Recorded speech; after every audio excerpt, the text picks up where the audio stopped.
Kutukan harus diruat. Tapi tidak semua dukun bisa meruat kutukan.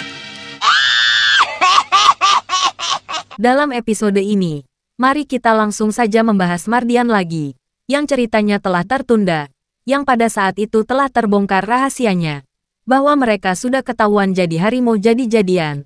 Kini Mardian pun kabur dari kamar pengantinnya, lalu kemudian mengembara untuk mencari orang pintar untuk menyembuhkan agar supaya tidak jadi harimau jadi-jadian lagi. Pada saat itu kebetulan bertemu dengan seorang pencari rumput di sebuah ladang. Maaf Kisanak. Iya, Ini kampung apa? Karangmangsa. Aden mau kemana? Kademangan Batang.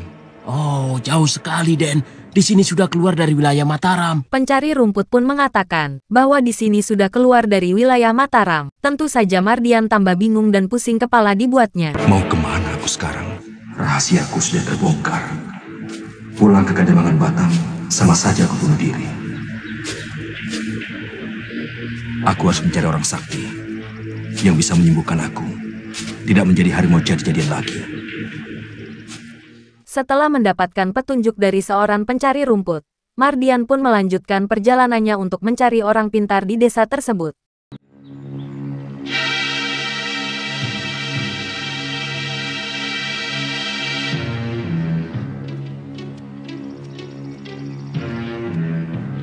Dalam perjalanan Mardian pun kelaparan, karena memang sehari semalam tidak menemukan makanan.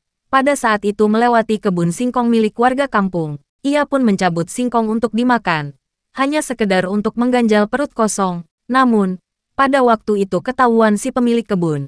Pada akhirnya, Mardian pun dipukulin orang di tengah kebun singkong itu.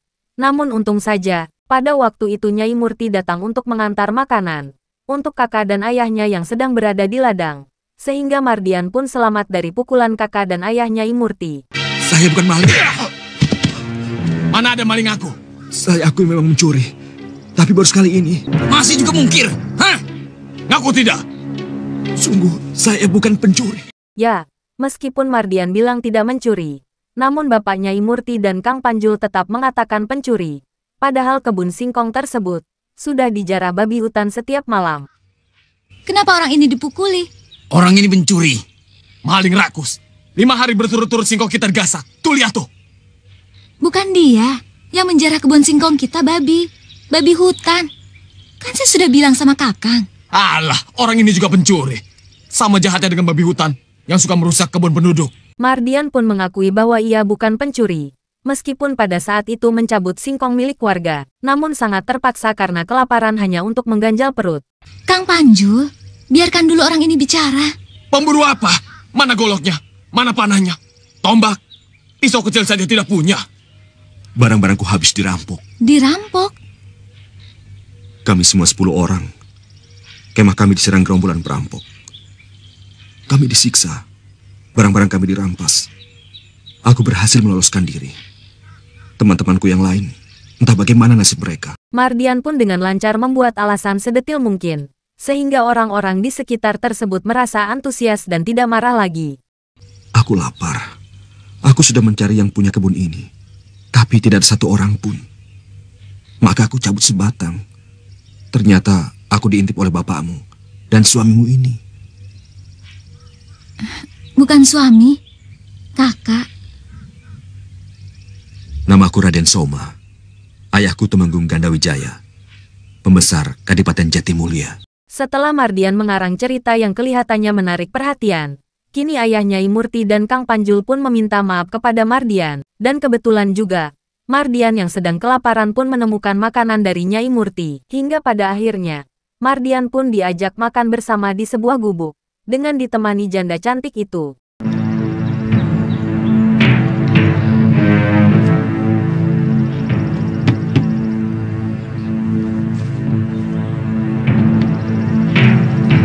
Ya, akhirnya ayah Nyai Murti dan Kang Panjul pun merasa tidak enak, takut mengganggu urusan anak muda. Ia pun pamit berpura-pura membetulkan saluran air. Maaf Raden, saya tinggal dulu, mau membetulkan saluran air. Loh, tidak makan dulu, Pak? Raden makan sajalah dulu, kami masih kenyang. Iya, Den. Jel, ayo. Baik, Pak. Mari Den. Mari. Mari, Den. Iya.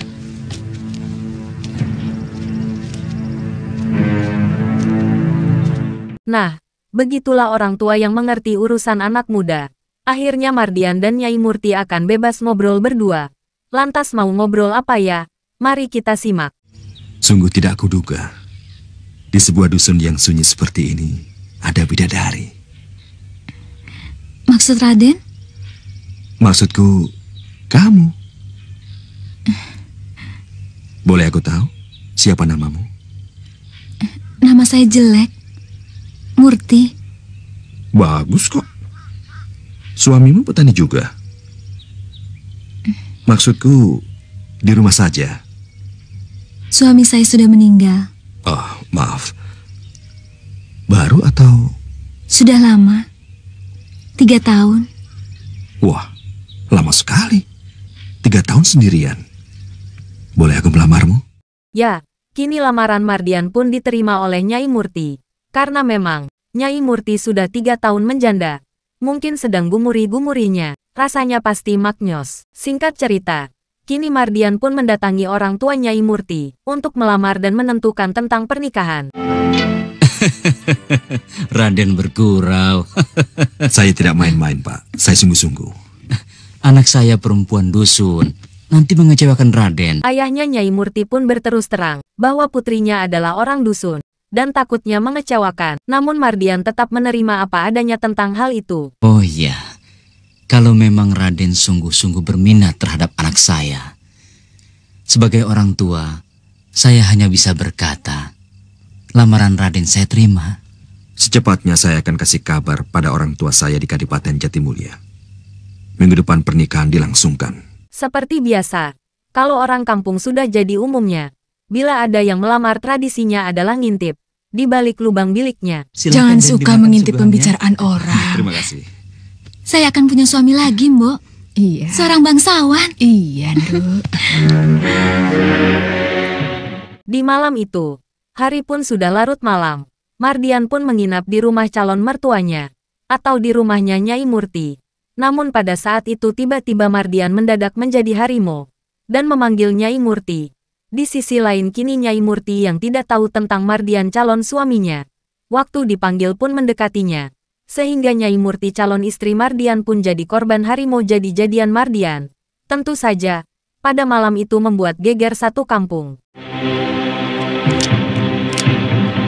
Murti. Murti. Murti.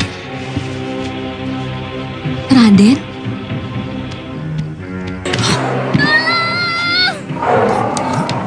Murti, kenapa Suara apa itu, Pak? Seperti suara harimau. Murti! Murti! Buka pintunya! Murti! Buka pintunya!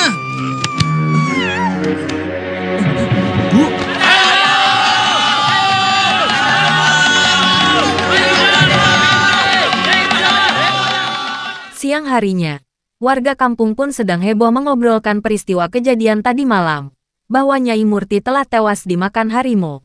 Pada waktu itu kebetulan sembara mendengar informasi tersebut.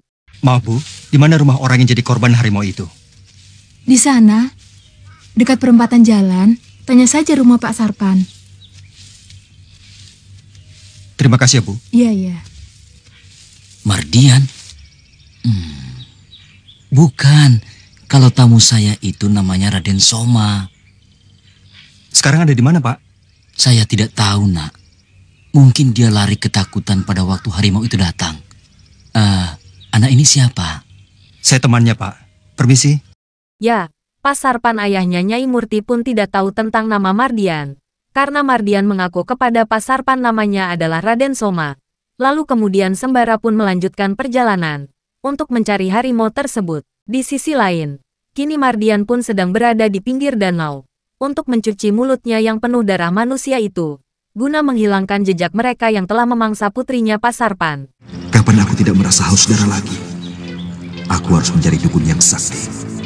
Tapi di mana?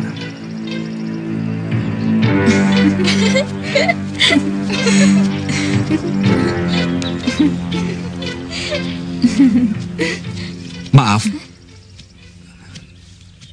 Apakah di sini ada dukun yang sakti? Dukun yang sakti? Maksud Kisanak dukun yang terkenal? Iya, di mana?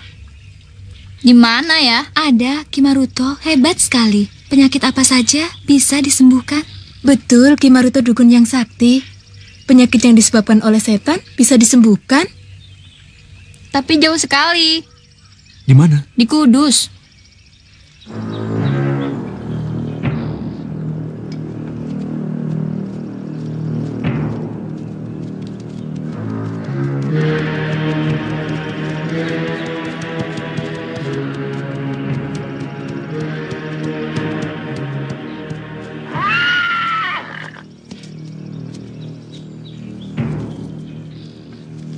Perjalanan Mataram ke Kudus sangatlah jauh. Perjalanan Mardian pun melewati sebuah kedai yang sangat ramai pengunjung.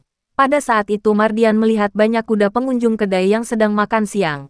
Nah disitulah, Mardian mendadak berubah pikiran ingin mencuri kuda. Untuk perjalanan dari Mataram ke Kudus, menuju rumah dukun kondang Ki Maruto.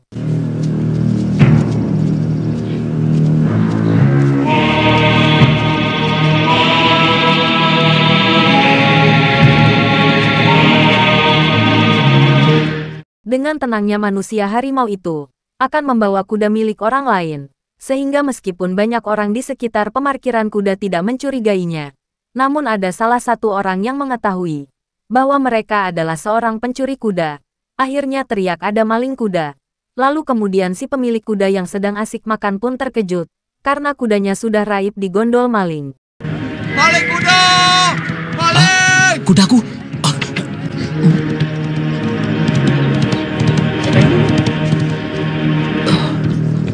Kudaku dicuri. Siang-siang begini, maling kuda. Sembara pun yang kebetulan sedang berada di kedai itu mencurigai bahwa si pencuri itu pasti Mardian. Soalnya lari kuda tersebut jalan menuju arah Kudus, atau menuju kediaman Ki Dukun Maruto. Pak, jalan ini menuju kemana? Ke Kudus, Den.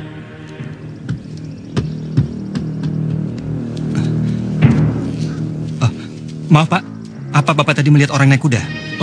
Ada anak muda sebaya sampean. Naik kudanya kencang sekali, seperti dikejar setan. Terima kasih Pak. Iya. Kena kau Mardian. Aku yakin kau pasti pergi ke Kudus, mau ke tempat Ki Dukun Maruto. Singkat cerita, Mardian pun telah sampai ke rumah Ki Dukun Maruto. Ia pun menceritakan masalah pribadinya tentang harimau jadi-jadian. Dan ia pun berjanji akan memberikan kudanya tersebut ke Dukun Maruto. Lalu kemudian, Ki Dukun Maruto pun membuka kitab jimat Kalimosodo guna mencari solusi dalam bidang hal tersebut. Kutukan harus diruat. Tapi tidak semua dukun bisa meruat kutukan. Ki Maruto bisa? Ya, Ki Maruto pun mengatakan bahwasanya kutukan harus diruat. Namun sayangnya, hal tersebut tidak semua dukun bisa meruatnya. Harus seorang dukun yang sudah mempunyai ilmu paripurna. Siapa Ki? Lalu Ki Maruto pun membuka kitab Kalimosodo lagi untuk mencari dukun yang berilmu tinggi. Lalu dukun mana kira-kira ya? Mari kita simak.